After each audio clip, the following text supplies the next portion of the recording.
Welcome, everybody. Good to see such a large crowd. Listen, I was just talking to a friend of mine, Lynn Gorman, and she was saying that 10 years ago, she was out leading a protest just like this over the very same issue. Now, I think we have to ask ourselves why our government, both the provincial and the national government, seem totally unable to handle social problems like this. Why this boom has totally gotten out of control and turned into a bust for a lot of us, like Lindsay was just saying. Why is that? Well, I want to put a different light on this. It's not the only sort of reason for this paralysis of government, but it's one of them. The Conservative government here has made a lot of agreements with big transnational corporations based in the United States and with the United States itself, who is, of course, very concerned about their energy supplies since they run out of the homegrown type. They have made all sorts of promises.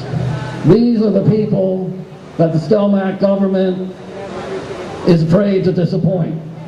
And that's why, or one of the reasons, they refuse to put any sort of brakes on this boom and bring it under some sort of control so that problems like this housing crisis don't arise. But now, this whole problem is broader because the national government, too, is bargaining with the United States, with the transnational corporations, and the national government is being moved into this by the economic and financial elite of Canada. There's something called the Canadian Council of Chief Executives, and they have promoted something called, maybe you've heard of it now, the Security and Prosperity Partnership. It's a kind of extension of NAFTA. Now, the whole point of the Security and Prosperity Partnership, that lovely sounding title, is in effect to make sure that the U.S. gets all its security needs handled and that there's no interruption in the large amount of trade between Canada and the United States. And that's why, of course, these CEOs are very anxious to see it carried on.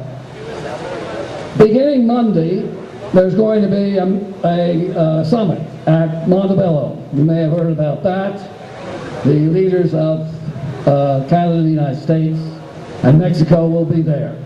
Not much is going to come out of this because the whole purport of this Security and Prosperity Partnership, SPP for short, has come out due to the efforts of the Council of Canadians, a lot of labor organizations and other people. So they are in effect afraid to do anything public at the moment.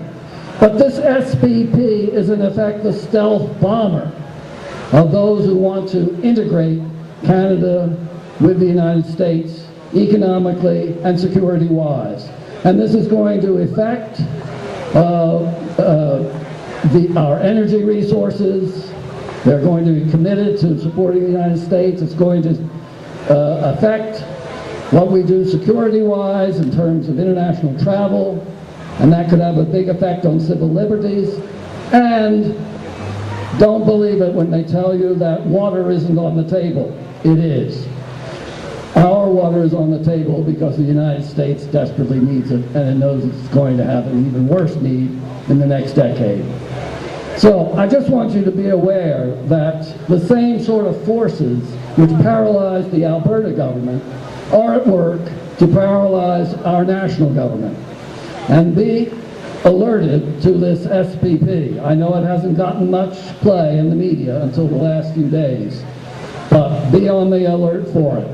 It's something that's being pushed strictly by the business and financial community of Canada, has virtually no support anywhere else, except, of course, among the politicians which kowtow to that crew, and that's what you want to watch out for. Good luck to you all.